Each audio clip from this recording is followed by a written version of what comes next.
Screen पे आप लोग क्वेश्चन देख रहे होंगे। दिया हुआ है 31 मार्च 2015 को एक सूत्रधारी कंपनी और एक सहायक कंपनी के चिट्ठे इस प्रकार हैं। The following ahead are the balance sheets of a holding company and subsidiary company on 31 March 2015। उसके बाद पर्टिकुलर, फिर होल्डिंग कंपनी और subsidiary company, capital, equity share, creditor, profit loss देखेंगे आप लोगों ने दिया हुआ है।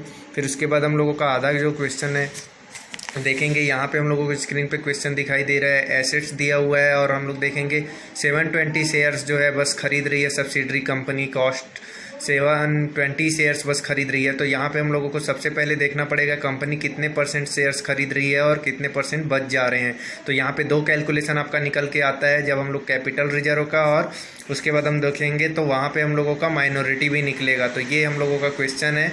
और 1/4/2012 को सूत्रधारी कंपनी के अंश प्राप्त किए और इसी तिथि को सहायक कंपनी के लाभ हानि खाते का 1500 रुपये क्रेडिट शेष बाकी था। मिश्रित चिट्ठा बनाइए। On 1 April 2012 holding company acquired the shares in subsidiary company. In this date the latter company has a credit balance on profit and loss account of 1500। Prepare a consolidated balance sheet. तो हम लोग देखेंगे इसका question solve करते हैं।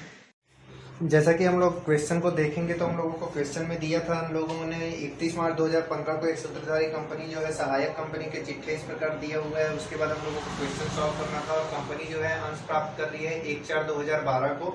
तो यहाँ पे हम लोगों को क्वेश्चन में सबसे पहले देखते हैं कि कितने % शेयर्स खरीद रही है कंपनी। तो वहाँ पे हम लोग क्या करेंगे, शेयर्स को कितने % शेयर्स खरीद रही है और कितने % शेयर्स बच जा रहे हैं उसका हम लोग देखेंगे। तो वहाँ पे हम लोग देखेंगे होल्डिंग कंपनी सब्सिडरी कंपनी से कितने % शेयर्स परचेस करती है। तो हम लोग देखेंगे सबसे पहले क्वेश्चन में हम लोगों को दिया था equity share 10 rupees each. Capital के नीचे में आप लोग देखेंगे तो वहाँ पे सब्सिडरी कंपनी का जो है देखेंगे तो 9000 रुपये क्या था वहाँ पे रुपए था। तो वहां पे हम लोग शेयर्स निकालते हैं, सब्सिडरी कंपनी का शेयर्स निकालते हैं। सब्सिडरी कंपनी का शेयर्स देखेंगे, सब्सिडरी कंपनी शेयर्स देखेंगे तो हम लोगों का कितना था, सब्सिडरी कंपनी का शेयर्स 9000 रुपए था और 10 रुपए से था। तो वहां पे हम लोगों का 900 शेयर्स निकल के आएगा। और उसके बाद होल्डिंग कंपनी ने शेयर्स कितना खरीदा है देखेंगे वहां पे। तो होल्डिंग कंपनी ने शेयर्स कितना खरीदा है आराम से कैलकुलेशन कर सकते हैं।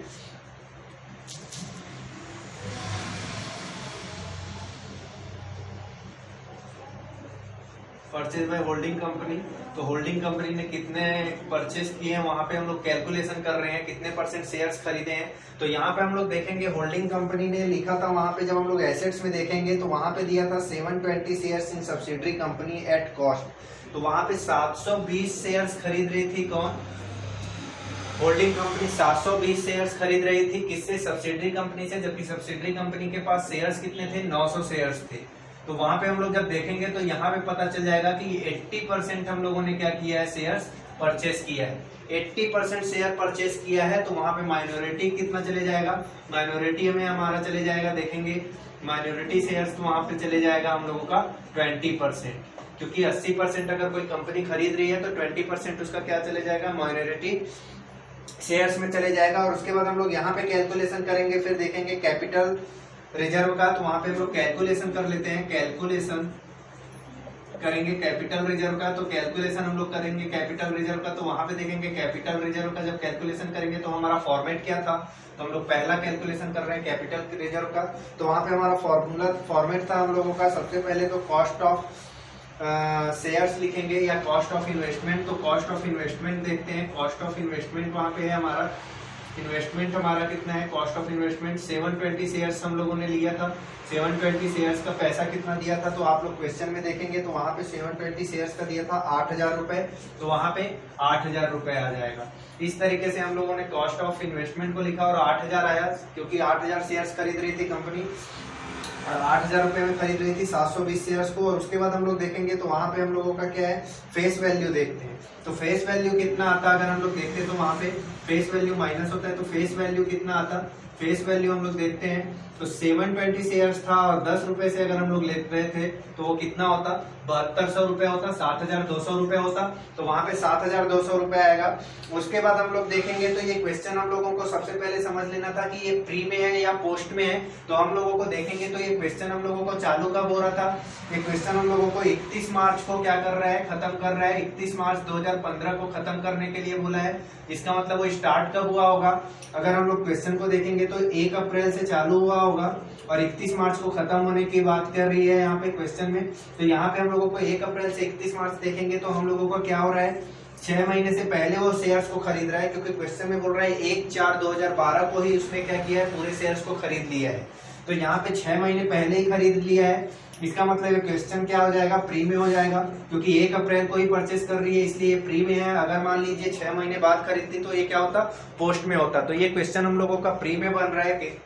तो यहाँ पे हम लोग देखेंगे प्री में बन रहा है, तो यहाँ पे कैलकुलेशन जब करेंगे तो pre equation of profit minus करेंगे, फॉर्मेट में था प्री इक्वेशन ऑफ प्रॉफिट। तो प्री इक्वेशन कितना होगा आप लोगों का, प्री इक्वेशन प्रॉफिट कितना होगा, तो हम लोग देखते हैं क्वेश्चन में हम लोगों का प्री इक्वेशन प्रॉफिट कितना है। क्वेश्चन में हम लोगों को दिया था प्रॉफिट देखेंगे तो 1500 रुपए क्रेडिट बाकी था, लास्ट लाइन में दिया है। तो वहां पे हम लोग देखेंगे क्वेश्चन में दिया है latter company has a credit balance on profit and loss account of 1500। तो वहां पे 1500 रुपए था और कंपनी कितने परसेंट खरीद रही है, कंपनी 80% खरीद रही है। तो 1500 का 80% हम लोग क्या करेंगे, ले लेंगे। तो 1500 का 80% कितना निकल के आ जाएगा, 1200 रुपए आ जाएगा। तो यहाँ पे हम लोग 1200 लिख देंगे। उसके बाद हम लोग देखेंगे तो इसका टोटल कर देंगे तो ये कितना हो जाएगा, 8400। तो यहाँ पे 8400 हो जाएगा। अब मैंने बताया था कि प्लस में अगर आता है तो वो क्या रहेगा, गुडविल, और माइनस में आता है तो क्या रहेगा, वो रिजर्व रहेगा। तो यहाँ पे देखेंगे माइनस में आ रहा है 400, तो ये क्या हो जाएगा, कैपिटल रिजर्व हो जाएगा। तो यहाँ पे हम लोगों ने क्या किया, कैपिटल रिजर्व का कैलकुलेशन कर दिया। यहाँ पे हम लोगों का बिल्कुल फॉर्मेट क्लियर था। हम लोगों को सब्सिडरी कंपनी का शेयर्स पता था कि 9000 रुपए था, 10 रुपए से तो शेयर्स कितना आया, 900। फिर हम लोगों ने देखा कि होल्डिंग कंपनी ने कितना परचेस किया है, तो परचेस बाय होल्डिंग कंपनी तो 720 शेयर्स परचेस कर रही है, जबकि उसके पास 900 था। तो वहां पे 80% शेयर्स क्या किए है, होल्डिंग कंपनी ने खरीदी है। तो 20% अपना क्या चले जाएगा, माइनॉरिटी शेयर्स में चले जाएगा। अब यहाँ पे हमको देखना था कि हम प्री में बना रहे हैं कि पोस्ट में बना रहे हैं। तो हम लोग देखेंगे तो वहां पे मैंने समझाया था 1 अप्रैल को क्या हुआ था, स्टार्ट हुआ था और 31 मार्च को खत्म होता है। तो यहाँ पे अगर 6 महीने पहले अगर कंपनी शेयर्स को खरीदती है तो वो क्या रहेगा, प्री, और अगर 6 महीने के बाद खरीदती है तो वो क्या रहेगा, पोस्ट। तो वहां पे 1 अप्रैल को खरीदा है इसलिए ये प्री में था। तो हम लोगों ने वहां पे क्या किया है, प्री इक्वेशन प्रॉफिट को हम लोगों ने निकाला है। और 80% इसलिए लिए क्योंकि कंपनी जो है 80% बस खरीद रही है, तो इसलिए हम लोगों ने 80% बस को लिया है। तो कैपिटल रिजर्व का कैलकुलेशन हुआ है। उसके बाद हम लोग सेकंड जो कैलकुलेशन करेंगे कैपिटल रिजर्व के बाद, तो वहां पे हम लोग कैलकुलेशन कर लेते हैं सबसे पहले माइनॉरिटी इंटरेस्ट का। तो वहां पे माइनॉरिटी इंटरेस्ट कितना है, माइनॉरिटी इंटरेस्ट का कैलकुलेशन करेंगे। माइनॉरिटी इंटरेस्ट हम लोगों का देखेंगे तो वहां पे हम लोग केवल माइनॉरिटी में 20% को लेके बनाएंगे, क्योंकि 20% बस उन्होंने क्या किया है, बचा है हमारा। तो जितना भी बच जाता है उसको हम लोग लेके बनाते हैं। तो शेयर कैपिटल का पैसा कितना था, शेयर कैपिटल कितनी थी, शेयर कैपिटल फॉर्मेट में हमने लिखा है। तो देखेंगे शेयर कैपिटल उसका कितना है, 9000 रुपए था। सब्सिडरी कंपनी का शेयर कैपिटल 9000 रुपए था और उसमें क्या हुआ है, 20% बच गया है। तो 20% उसका कितना आ जाएगा, 1800 आ जाएगा। तो वहां पे हम लोग देखेंगे 1800 लिख दिया हूं मैंने। उसके बाद हम लोग क्या करेंगे, उसमें ऐड कर देंगे। ऐड क्या करेंगे, प्री इक्वेशन प्रॉफिट को हम लोग क्या करेंगे, ऐड कर देंगे। तो प्री इक्वेशन प्रॉफिट कितना था इस क्वेश्चन में देखेंगे। तो प्री इक्वेशन प्रॉफिट हम लोग क्वेश्चन में देखेंगे तो सबसे पहले आप लोगों को देखना पड़ेगा वहां पे सब्सिडरी कंपनी जो है, सब्सिडरी कंपनी का 1500 था। 1500 रुपए हम लोगों ने देखेंगे यहाँ पे लिए हैं, तो इसका 20% बच जाता है। तो वो 20% यहाँ पे आ जाएगा, 1500 का 20% जो बच जाएगा, क्योंकि बचे हुए का कैलकुलेशन हो रहा है। तो 300 आएगा। तो हम लोगों ने देख लिया, उसको ऐड किया है। फिर ये आ जाएगा आप लोगों का 2100 रुपए। उसके बाद हम लोग माइनस कर देंगे। उसमें माइनस क्या होगा, हम लोगों ने फॉर्मेट में लिखा था करेंट ईयर्स प्रॉफिट या लॉस। तो वहां पे करंट ईयर प्रॉफिट और लॉस को हम लोग क्या करेंगे, माइनस कर देंगे। तो करंट ईयर प्रॉफिट देखेंगे या लॉस अगर हुआ है तो लॉस को देखेंगे। तो करंट ईयर प्रॉफिट और लॉस कितना हुआ था, तो हम लोग देखेंगे क्वेश्चन में वहां पे दिया होगा करंट ईयर प्रॉफिट और लॉस में हम लोगों को 3500 रुपए दिया हुआ है। तो वहां पे हम लोगों ने क्या करना है, 3500 रुपए का जो लॉस हुआ है उसको लिख लेंगे। तो वहां पे हम लोगों ने कैलकुलेशन कर लेना है। जैसे कि हम लोग देखेंगे 2000 रुपए का हमारा था और 1500 रुपए का हम लोगों ने करंट ईयर निकाला है। 2000 पहले से हमारे पास सब्सिडरी कंपनी के पास लॉस का था। अच्छे से देखेंगे आप लोग को क्वेश्चन में मिलेगा, प्रॉफिट और लॉस करके दिया है। सब्सिडरी कंपनी में 2000 रुपए वो लॉस में था। फिर 1500 रुपए हम लोगों का करंट ईयर में जो वहां पे दिखा रहा था कि क्रेडिट के बाकी थे, तो वहां पे क्वेश्चन में ये 1500 रुपए को ऐड करेंगे तो कितना हो जाएगा, 3500 हो जाएगा। अब इस 3500 का हमको लेना कितना है, 20%। तो वहां पे 3500 का 20% ले लेंगे तो वो कितना आ जाएगा, वहां पे हम लोगों का आ जाएगा 700। तो ये 700 हम लोग क्या कर देंगे, माइनस कर देंगे। तो इस तरीके से हमारा कैलकुलेशन हो जाएगा और ये 1400 रुपए आ जाएगा। और ये क्या कहलाएगा, माइनॉरिटी इंटरेस्ट कहलाएगा। तो यहाँ पे हम लोगों ने माइनॉरिटी इंटरेस्ट का कैलकुलेशन किया है। तो यहाँ तक हम लोगों का क्वेश्चन सॉल्व हुआ है। अब इसके बाद हम लोग बना देंगे कंसोलिडेटेड बैलेंस शीट। तो इसके बाद का आगे का फॉर्मेट जो हम लोग देखेंगे तो कंसोलिडेटेड बैलेंस शीट के फॉर्मेट से बनेगा।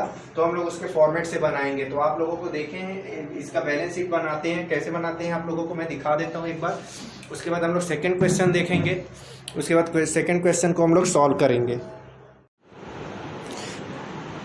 हम लोग जैसे क्वेश्चन को देखेंगे, इसमें हम लोगों ने कैपिटल प्रॉफिट का कैलकुलेशन करने से बच गया था। तो कैलकुलेशन कर लेंगे कैपिटल प्रॉफिट का। तो वहाँ पे हम लोगों को सबसे पहले कैपिटल प्रॉफिट का कैलकुलेशन करते हैं। तो देखेंगे क्वेश्चन में हम लोगों को सबसे पहले वहाँ पे हम लोगों को होल्डिंग कंपनी का जो है प्रॉफिट दिया होगा। तो कैपिटल प्रॉफिट का कैलकुलेशन कर रहे हैं हम लोग। तो वहाँ पे हम लोगों को देखेंगे होल्डिंग कंपनी का प्रॉफिट कितना दिया था। ये 3rd नंबर का कैलकुलेशन है। होल्डिंग कंपनी का प्रॉफिट हम लोगों को दिया था। होल्डिंग कंपनी प्रॉफिट करके देखेंगे वहाँ पे। तो प्रॉफिट उसका था 4000 रुपए। तो वहाँ पे हम लोग कितना लिख लेंगे, 4000 रुपए लिख लेंगे। तो वहाँ पे हम लोगों का 4000 रुपए आ जाएगा। और सब्सिडरी कंपनी से हम लोगों ने प्रॉफिट कितना परचेज किया है। तो वहाँ पे हम लोगों ने सब्सिडरी कंपनी से प्रॉफिट जितना भी परचेज किया होगा, सब्सिडरी कंपनी प्रॉफिट कितनी थी वहाँ पे। तो हम लोगों ने देखेंगे 2000 का लॉस था और 1500 रुपए क्रेडिट का जो बचा था वो था। तो यहाँ पे हम लोगों का कितना हो जाएगा, 3500। और वहाँ पे 80% कंपनी क्या कर रही है, परचेस कर रही है। तो 3500 का अगर कंपनी 80% अगर शेयर परचेस करती है तो वहाँ पे कितना आ जाएगा, 2800 रुपए। तो इस तरीके से हम लोग कैलकुलेशन करेंगे। तो 1200 रुपए हमारा क्या निकल के आ जाएगा, 1200 रुपए हम लोगों का वहाँ पे कैलकुलेशन में क्या निकल के आ जाएगा, कैपिटल प्रॉफिट। तो वहाँ पे हम लोगों का कैपिटल प्रॉफिट निकल के आ जाएगा 1200 रुपए। और इसके बाद हम लोग बनाएंगे बैलेंस शीट। तो हम लोग इसके बाद बैलेंस शीट बनाते हैं। तो उस बैलेंस शीट को देखेंगे एक बार। तो बैलेंस शीट हम लोगों को कैसे बनाना है एक बार कैलकुलेशन देखते हैं उसका। पूरे जितने भी हम लोगों ने कैलकुलेशन किया उसी के बेस पे बनता है बैलेंस शीट। तो वहाँ पे हम लोग बैलेंस शीट बनाने जा रहे हैं कंसोलिडेटेड का। तो वहाँ पे हम बैलेंस शीट का फॉर्मेट खींचेंगे। और बैलेंस शीट का फॉर्मेट में जब देखेंगे तो वहाँ पे पर्टिकुलर आ जाएगा और यहाँ पे आ जाएगा अमाउंट। और आप लोगों को अच्छे से